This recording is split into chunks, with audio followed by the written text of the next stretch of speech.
آج ہم آپ کو اسلام کے ایک ایسے یودھا سپاہی کے بارے میں بتائیں گے۔ بہادر سپہ سالار کے ساتھ ساتھ صحابہ رسول بھی ہے جو کہ بہت طاقتور ہے۔ ان کی طاقت کا اندازہ آپ یوں لگا سکتے ہیں، ہمارے آقا و مولا رسول اللہ صلی اللہ تعالی علیہ وسلم نے آپ کو سیف اللہ کا نام دیا تھا۔ سیف اللہ کا مطلب اللہ کی تلوار۔ تو دوستو، ہم جن کی بات کر رہے ہیں ان کا نام حضرت خالد بن ولید ہے۔ نبی کریم صلی اللہ تعالی علیہ وسلم نے آپ کو سیف اللہ کا نام اس لیے دیا تھا جب ایک شیریہ کی جنگ میں بڑے بڑے صحابہ اکرام شہید ہو گئے، تب حضرت خالد بن ولید نے جنگ کی سپہ سالاری کر کے جنگ میں وہ مہارت دلائی۔ ہاری ہوئی جنگ کو اللہ کے کرم سے جیت میں بدل دی۔ جنگ میں لڑتے لڑتے اپنے ہاتھوں سے 10 تلواریں توڑی۔ تو اس کے پیچھے دوستو سیریہ کی بہت بڑی جنگ ہے۔ تو دوستو، حضرت خالد بن ولید آپ کا جنم مکہ میں ہوا اور مکہ میں آپ کا والد کا نام ان بڑی ہستیوں میں لیا جاتا تھا جو کہ سب سے زیادہ امیر تھے۔ جب ہمارے نبی نے نبوت کا اعلان کیا تب خالد بن ولید اسلام کے بہت بڑے دشمن تھے اور ہر وقت ان دشمنوں کے پاس بیٹھتے تھے جو روز یہ سازش بناتے تھے کہ آج اسلام کو کیسے ختم کرے۔ اعلان نبوت کے 19 سال تک یہ کافر ہی رہے۔ اپنے جنگ احد کے بارے میں تو سنا ہی ہوگا دوستو۔ جنگ احد وہ جنگ ہے جو جیت کے بھی مسلمان نافرمانی کے سبب ہار چکا تھا۔ وہ جنگ مسلمانوں کو ہرانے والے کوئی اور نہیں بلکہ حضرت خالد بن ولید ہی تھے، کیونکہ اس وقت وہ کافروں کے ساتھ ہوا کرتے تھے۔ کہتے ہیں نا دوستو، جب اللہ کا کرم ہوتا ہے تو پرندہ بھی ابابیل بن کے ابرا جیسے مردود کو ختم کر دیتا ہے۔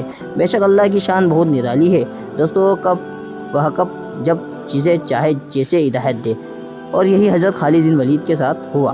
خالد بن ولید تنہائی میں ایک بات یہ سوچا کرتے تھے کہ مسلمان اتنے کم ہو کر بھی اتنی جنگوں میں کیسے جیت جاتے، نہ ہی زیادہ ہتھیار ہے اور نہ ہی زیادہ لوگ۔ یہ بات سوچ ہی رہے تھے کہ اچانک پھر کچھ سمے بعد حضرت خالد بن ولید کے بڑے بھائی کا خط آتا ہے اور خط کے اندر لکھا تھا، آپ کے بارے میں محمد صلی اللہ علیہ وسلم نے پوچھا ہے، کہاں ہے آپ کا بھائی؟ اس خط میں یہ بھی لکھا تھا کہ تم ابھی اندھیرے کی غفلت میں ہو، اسلام کے اجالے میں آ جاؤ۔ یہ بات سن کر حضرت خالد بن ولید کا دل دہل گیا اور وہ محمد صلی اللہ تعالی علیہ وسلم کی خدمت میں جا کر اسلام کو قبول کیا۔ پھر لگاتار اسلام کی کئی جنگیں جیتی۔ جو جنگیں جیتنا ناممکن تھا اسے اللہ کے کرم سے، نبی کریم کی دعا سے جنگوں کو خالد بن ولید نے جیتا۔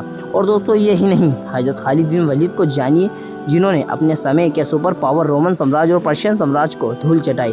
حضرت خالد بن ولید ایک ایسے مجاہد کا نام ہے جن کے بارے میں جان کر اس وقت کے دشمن حیران پریشان ہو جاتے تھے اور اسلام کے بڑے دشمن یہ سوچ کر بھیبت ہو جاتے تھے کہ کہیں پھر سے کوئی خالد بن ولید نہ پیدا ہو جائے۔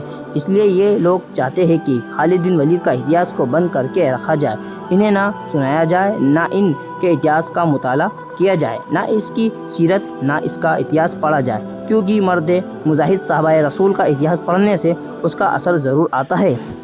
خالد بن ولید رضی اللہ تعالی عنہ وہ صحابی ہے جنہوں نے اپنے زندگی میں 125 جنگوں میں شرکت کی، اور آپ کو جان کر حیرانی ہوگی 125 جنگوں میں سے ایک بھی جنگ انہیں شکست نہیں ہوئی، مطلب ایک بھی جنگ ہاری نہیں۔ اسلام سے پہلے کی زندگی حضرت خالد بن ولید رضی اللہ تعالی عنہ جو جابازی تتھا رننیتی پیتر بازی ایوم ہوشیاری کے لیے وکھیات ہے۔ اس روز آپ نے بہت بڑا یدھ کیا جس کا ادھارن آج تک نہیں دیکھا گیا، اور صبح سے شام تک آپ کے ہاتھ سے 9 تلواریں ٹوٹ گئی اور ہار رہی اسلامی سینا کو بچایا اور وشال رومن سینا میں دہشت بھر دیا۔ بیزنٹائن اور سنسدوید سامراجیوں کو کئی جنگوں میں روتا۔ خالد بن ولید اسلامی لشکر کے عظیم سپہ سالار رہے۔ اس زمانے کی 2 سپر پاور رومن سامراج کیسر ہرکلیوس اور پرشیا سامراج کسرا اردشیر کی عظیم فوجوں کو جنہوں نے دھول چٹائی، اور دونوں مہان سامراج کو اللہ کے فضل سے پرکچے اڑا دیے گئے تھے۔ خالد بن ولید رضی اللہ تعالی عنہ ہر جنگ میں کامیاب ہوئے۔ انہوں نے ایک طرف شکتیشالی رومن سامراجیہ بیزنٹائن کو یورپ تک سیمت کر دیا، وہیں فارس ایران میں موجود شکتیشالی سنسوید حکومت کو تو استتو ہی مٹا دیا گیا۔ ایک بات غور کرنے والی ہے کہ عربوں کی سینیکوں کی سنکھیا دونوں سامراج کی سینیکوں سے جنگ میں بہت کم ہوتی تھی، لیکن خالد بن ولید نے اپنی رننیتی، کوشل، بہادری اور جانبازی کے بل پر ہر جنگ میں دشمن کو شکست دی۔ اسی بہادری اور شجاعت کو خراج تحسین پیش کرتے ہیں محمد صلی اللہ علیہ وسلم نے۔ اسی بہادری اور شجاعت کو خراج تحسین پیش کرتے ہوئے حضور صلی اللہ تعالی علیہ وسلم نے حضرت خالد بن ولید کو سیف اللہ کے خطاب سے نوازا۔ اسلامی جنگوں اور لڑائیوں پر چرچا کیے جائے تو خالد بن ولید کا نام پرمکھتا سے لیا جاتا ہے، کیونکہ حضرت خالد بن ولید کی ہر جنگ میں جانبازی، رننیتی، پیترے بازی اور ہوشیاری بھری ہوتی تھی، جس سے دشمن سینا کے چھکے چھوٹ جاتے تھے۔ حضرت خالد بن ولید دنیا کے ایک ماتر ایسے کمانڈر ہیں جنہوں نے اپنے جیون میں ایک بھی جنگ یا لڑائی نہیں ہاری۔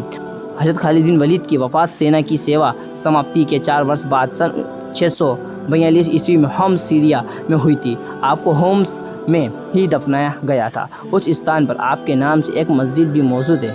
تو دوستو آج کے لیے اتنا ہی۔